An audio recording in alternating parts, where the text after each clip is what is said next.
So another sign that can struggle with a sense of depression, and they may not like to admit it, is fire signs. Aries, Leo, Sagittarius. And we talked about how Aries is part of the cardinal, so now it's like a double effect. Now, fire signs are optimists. They are people that are like, let's think about the future. Let's, think about more positive thoughts. Let's not make things so heavy. Let's get back to feeling good. Let's get back to the party. Let's get back to just enjoying ourselves, right? So because of this, always this need to get back to feeling good, to being on this high, they can deny that they have these heavy feelings within them, which can also make them susceptible to repeat these things over and over again because they're not really sitting down with this emotion. Now, I already talked about Aries. Aries can have a thing going on with pacing themselves. They can be in competition with themselves and others, which doesn't allow them to really enjoy their own lives. Leo energy, they're the life of the party, right? So they're usually in spaces where they're making everyone laugh. They're usually in spaces where they're bringing that kind of joy to people's lives. So if they're in a bad mood, who the hell is going to get the party going?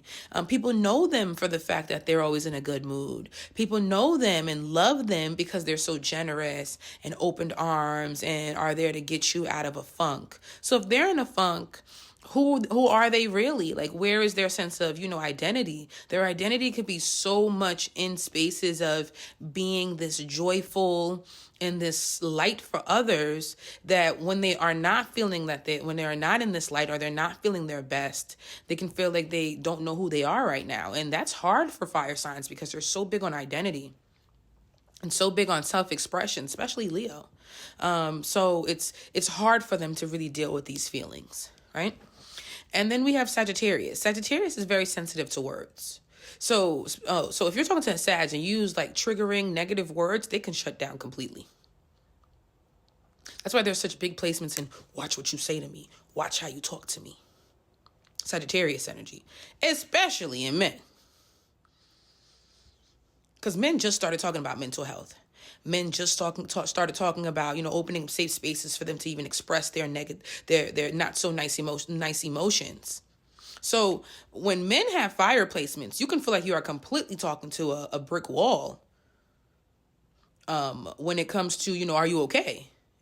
And do you want to share some of the heavy emotions? They very much can be like pushed to live in their satisfaction. That when they're feeling unsatisfied in life, they can't even find the words for it. So when you're talking to a Sagittarius, you better watch your words. They may not even know how to express how they feel. Fire signs are big motivators. So Sagittarius is known for losing their words of wisdom, public speaking, preaching.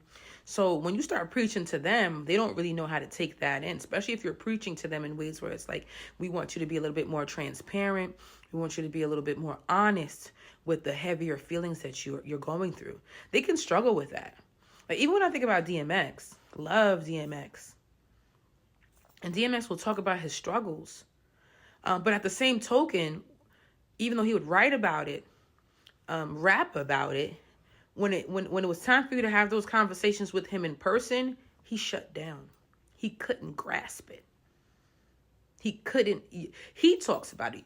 I'm going to tell you, you could never tell me. And that sometimes could be a lot of fire signs downfall.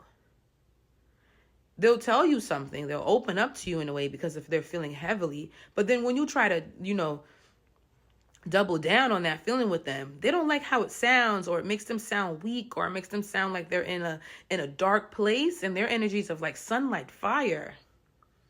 They light up rooms that they just can't handle it. They can't grasp it, especially in men. It becomes proud. It's proud in women too, but it becomes even more proud in men.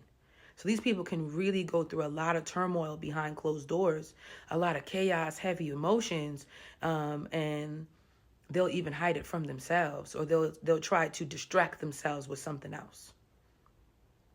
So fire signs, Aries, Leo, Sagittarius, and where this is a theme in your life. Now, another energy is those who have Piscean, Neptunian, 12th house energy.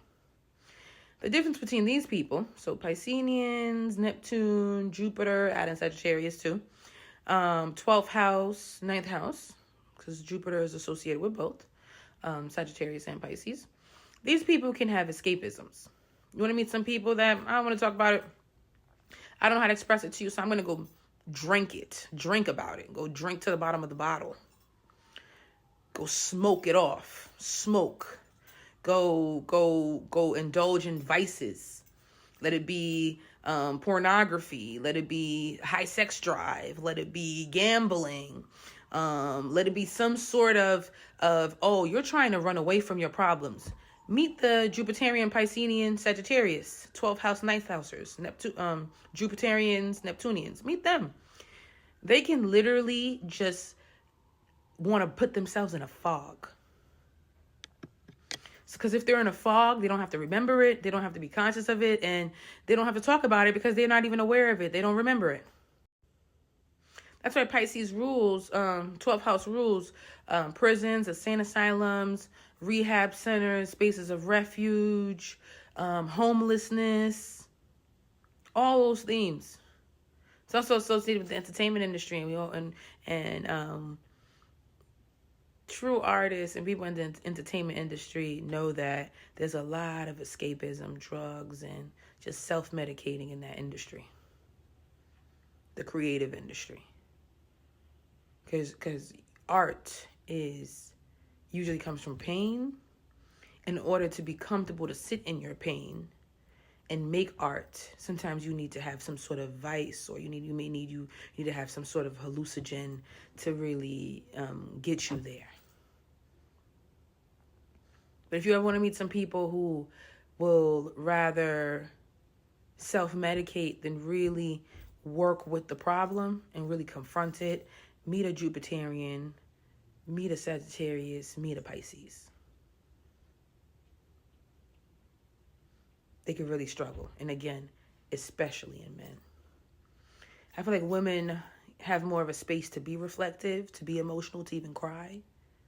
You know, men may not always feel like they have that kind of privilege to be able to do that. So they'll find other means to let off their aggression, their steam.